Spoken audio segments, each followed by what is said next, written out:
గజం కేవలం 4,500 రూపాయలతో 165 గజాల భూమి కేవలం 8 లక్షలు మాత్రమే. వైఎస్ విమలారెడ్డి గారు with me an exclusive interview with Suman TV. So నమస్కారం అమ్మా. నమస్కారం.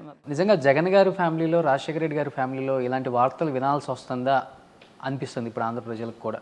అవునండి. ముఖ్యంగా ఎందుకంటే మీలాంటి ఫ్యామిలీ మెంబర్స్, దగ్గరగా ఉండే ఫ్యామిలీ మెంబర్స్ మీ మధ్య మీకే ఇంత గొడవ ఉంటే వైరం అనేది అసలు ప్రజల్లో ఇంకొకలాగా వెళ్తుంది ఈ మెసేజ్. అందుకే మీలాంటి వాళ్ళు చెప్తేనే దాంట్లో రియాలిటీ అనేది చాలా వరకు తెలుస్తుంది జనానికి ఈరోజు. అసలు రియాలిటీ ఏముందండి, బయట వాళ్ళు ఎవరో చంపారు, ఒప్పుకున్నారు, ఇంకా అంతటితో ఆపచ్చు కదా. Why they are continuing with this I don't understand. Political influence ఏమైనా ఉందంటారు ఆ ఫ్యామిలీ మీద? ఉండొచ్చండి. పాలిటిక్స్ కోసం ఎంత నీచమైన స్థితిలోకి జారిపోతున్నారు. I'm so unhappy about this. బాధ అనిపిస్తుంది ఫ్యామిలీ మెంబర్స్కి విన్నప్పుడల్లా, కళ్ళమ్మ నీళ్ళు కూడా వస్తాయి ఇలాంటివి. అంటే బయట వాళ్ళకే, ఫ్యామిలీని ప్రేమించే వాళ్ళకే ఇంకోలా ఉంటుంది. అంతే ఏంటి డబ్బుల కోసం, ఆస్తుల కోసం, పాలిటిక్స్ కోసం ఒకరినొకరిని చంపుకుంటారా ఈ రోజుల్లో కూడా అనే మెసేజ్ అనేది చాలా డీప్గా వెళ్తుంది ప్రజలు. ఫ్యామిలీ మెంబర్స్ ఎవరు చేయలేదండి ఇది. Definite I can say that. ఇప్పుడు వీళ్ళు ఇన్వెస్టిగేషన్ అయిన తర్వాత నలుగురు బయటకు వచ్చి వాళ్ళే చెప్పారు ఎలా చేశారు ఏంటి అని. క్రిస్టల్ క్లియర్గా ఉంది కదా. Why can't they just stop at that point? నువ్వెవరినో ఇంట్రడ్యూస్ చేయాలని అనుకొని ఇట్లనే కంటిన్యూ చేస్తుంటే ఎక్కడికి పోతాయండి ఈ సమస్యలు? అస్సలు ఇంత బద్నాం అవ్వడము నా జీవితంలో అయితే ఎప్పుడు చూడలేదండి. ఇంత అన్యాయంగా చేస్తున్నారు. లాస్ట్ టైం చూసుకుంటే ఎలక్షన్ టైంలో కూడా విజయమ్మ గారి మీద వివేకానంద రెడ్డి గారు పోటీ చేసే టైంలో కూడా పొలిటికల్ ఇన్ఫ్లుయెన్స్ ఆయన మీద ఒత్తిడి ఎక్కువ చేసి విజయమ్మ గారి మీద పోటీ చేయాలి, లేకపోతే గత్యంతరం లేదు అన్నట్లుగా పాలిటిక్స్లో నీకు అన్న విధంగా ఆయన్ని ఇన్ఫ్లుయెన్స్ చేశారన్న న్యూస్ కూడా మనం విన్నాం. అలా ఈరోజు ఏమన్నా వివేక గారి వైఫ్ మీద కానీ, సొంత గారి మీద కానీ, అల్లుడి గారి మీద కానీ, టీడీపీ కావచ్చు లేకపోతే కాంగ్రెస్ కావచ్చు, ఏమైనా ఇన్ఫ్లుయెన్స్ ఒత్తిడి పెరిగింది ఏమన్నా అనుకుంటున్నారా ఫ్యామిలీ మెంబర్స్? డెఫినెట్గా అనుకుంటున్నారండి. ఎందుకంటే ఒకసారి జరిగింది కదా. వివేకమన్న వదినకు పోటీ చేసినప్పుడు మేమందరం ఏడ్చి ఇట్లా చెయ్యొద్దు అని ఎంత బతిమలాడుకుంటే ఓకే అన్నాడు. మళ్ళీ ఇంటర్నల్గా ఏం జరిగిందో మాకు తెలియదు కానీ నేను చేస్తాను, మాట ఇచ్చాను అనుకుంటూ మొదలుపెట్టాడు. అప్పుడు ఎంత సఫర్ అయ్యాం మేము ఫ్యామిలీ మెంబర్స్. ఒకవైపు ఏమో అప్పుడే అన్నను కోల్పోయిన వదిన, ఒకవైపు ఏమో సొంత తోడబుట్టినోడు. But we made a decision, we have to go with her only. మేమందరము ఒకవైపు ఉన్నప్పుడు వాళ్ళెంత బాధపడి ఉంటారండి. అయినా కూడా బుద్ధి రాకుండా ఇంకా మళ్ళీ అట్లనే చేస్తా ఉంటే ఇంకేమనాలా? బయట ప్రతి ఒక్కరికి తెలుసు రాజశేఖర రెడ్డి గారు బతుకున్నంతకాలం ఫ్యామిలీలో ఉన్న ప్రతి మెంబర్ను కూడా ఒక పిల్లర్లాగా నిలబెట్టారు అన్ని వైపులా, అది ఏ రంగంలో అయినా కావచ్చు. అలాంటి ఫ్యామిలీనే ఈరోజు బదనాం చేద్దాం, రాజకీయంగా కావచ్చు, ప్రత్యర్థంగా, పరోక్షంగా, ప్రత్యక్షంగా రెండు విధాలుగా చూస్తున్నాం ఈరోజు మనం. ఈ కోణాన్ని అసలు ఏ విధంగా చూసుకోవచ్చు అమ్మ? అసలుకి విజయమ్మ గారు కానీ లేకపోతే భారతి గారు కానీ అసలు ఏంటి వాళ్ళ ఇంట్లో అసలు రాజశేఖర్ అన్న ఈ లోకం వదిలిపెట్టి పోయినప్పటి నుంచి వాళ్ళకి బాధలండి.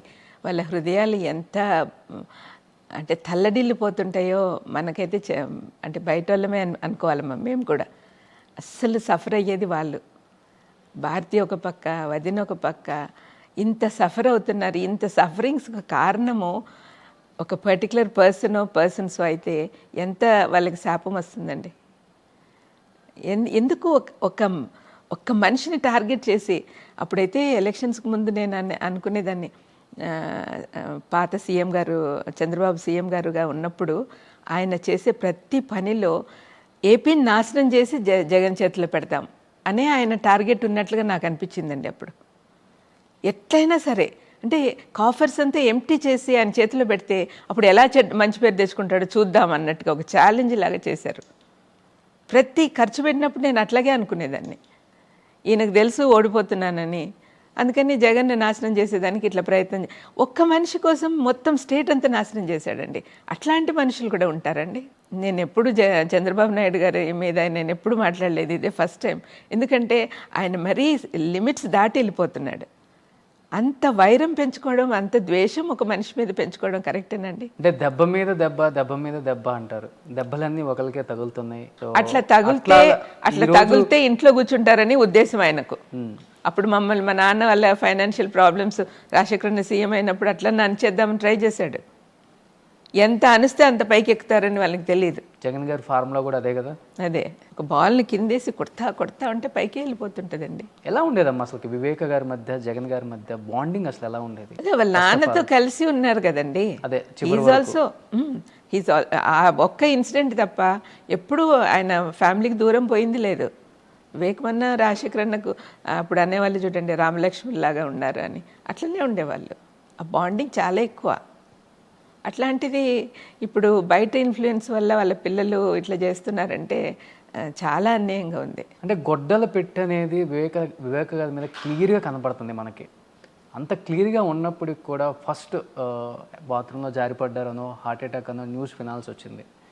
దగ్గరలో ఎవరూ లేదు మీ ఫ్యామిలీ మెంబర్స్ కూడా. మీరందరూ హైదరాబాద్, ఆయన హైదరాబాద్, లేకపోతే ఆంధ్ర తాడేపల్లి కూడా. అక్కడ మనుషులు ఇన్ఫ్లుయెన్స్ చేసి న్యూస్లో ఆ వార్తలు వచ్చే కథనాలు ఎక్కువగా తీసుకొచ్చారనే న్యూస్ ఎక్కువ విన్నాం మనం. రియాలిటీ తెలుసుకునే లోపే ఆల్మోస్ట్ ఆయన సూసైడ్ కాదు ఎవరో మర్డర్ చేశారు అనేది కూడా మళ్ళీ ఇంకో న్యూస్ వచ్చింది.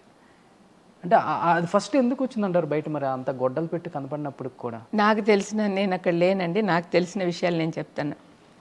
ఫస్ట్ 5:30కు మెసేజ్ వచ్చిందంట. నాకు 6 గంటలకు ఆ ప్రాంతాల్లో చెప్పారు నాకు హార్ట్ అటాక్ వచ్చిందని. అంతకుముందే స్టెంట్ వేసుకొని పోయినాడు వివేకమన్న ఇక్కడ నుంచి.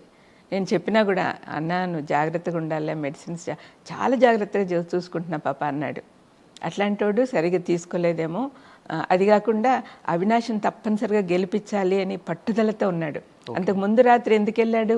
అక్కడ ఎవరో గొడవ పడుతుంటే వీళ్ళు కొట్లాడుకొని ఓట్స్ తగ్గిపోతాయేమన్న ఉద్దేశంతో ముందు రోజు రాత్రి వెళ్ళాడు.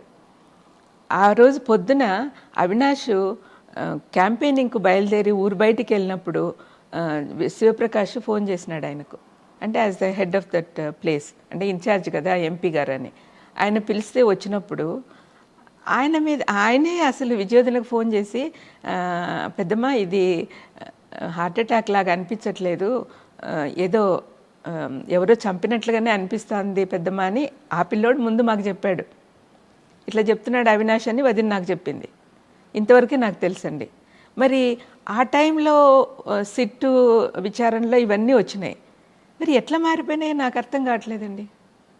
సిబిఐకి ఇస్తే కరెక్ట్గా ఇన్వెస్టిగేషన్ చేస్తారు అని సునీత భ్రమపడింది.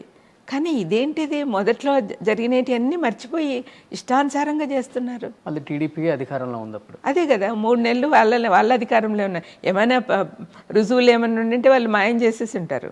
ఏమన్నా ఉంటే వాళ్ళకే ఉండాలి కానీ కోపము. అవినాష్కి ఎందుకు ఉంటుంది? అవినాష్ చిన్నపిల్లోడు, 70 ఏళ్ళ ఆయనకేంటి పోటీ? ఆయన ఉండడం వల్ల ఈయనకు మేలు. వివేకమన్నా ఒక పెద్ద మనిషిగా పంచాయతీలు తీసుకుంటా గొడవలు లేకుండా సాఫ్ చేస్తున్నాడు అవినాష్ రోడ్డు. అట్లాంటప్పుడు అవినాష్ ఎందుకు పోగొట్టుకుంటాడండి? అది క్లియర్ కట్గా డబ్బుల కోసం చేసిన హత్య అని తెలుస్తూ ఉంది. మరి ఎందుకు ఇంత హడావుడి చేస్తున్నారో, ఎందుకు లేనిపోని నిర్దోషిని దోషిగా చూపిస్తున్నారో నాకైతే అర్థం కావట్లేదండి. ఆయన హస్తం అస్సలు లేదు. అసలు ఆయన పాటిగా ఆయన క్యాన్వాసింగ్కి పోతా అంటే ఆయనని పిలిచి ఎట్లుందంటే, ఇప్పుడు రోడ్డు మీద మనం ఏదైనా యాక్సిడెంట్ చూసామనుకోండి, యాక్సిడెంట్ జరిగినప్పుడు నేను పోయి డాక్టర్కి ఫోన్ చేయడమో ఏదో చేస్తున్నప్పుడు నా కారు అక్కడ ఉంటుంది, ఈమె కారు వల్లనే యాక్సిడెంట్ అయింది అని చెప్పినట్టుందండి. అంతే కదా? ఓకే. ఆయన అక్కడికి వచ్చాడు as a responsible person of the place. He came there. ఇంటికి వచ్చాడు శివప్రకాష్ పిలిస్తే. వచ్చినప్పుడు అక్కడ జరిగిన విషయాలేమో మనకు కరెక్ట్గా తెలియదు, కానీ ఒక్కొక్కసారి ఒక్కొక్కటి చెప్తున్నారు. ఆయనకు అప్పటి వరకు ఏం తెలియదు. ఆయనే పోలీసు వాళ్ళకి ఫోన్ చేసి రమ్మని చెప్పినాడు. మరి అట్లాంటప్పుడు ఆయన మీద ఇరికిచ్చి ఆయనను బ్లేమ్ చేయడం ఏందండి?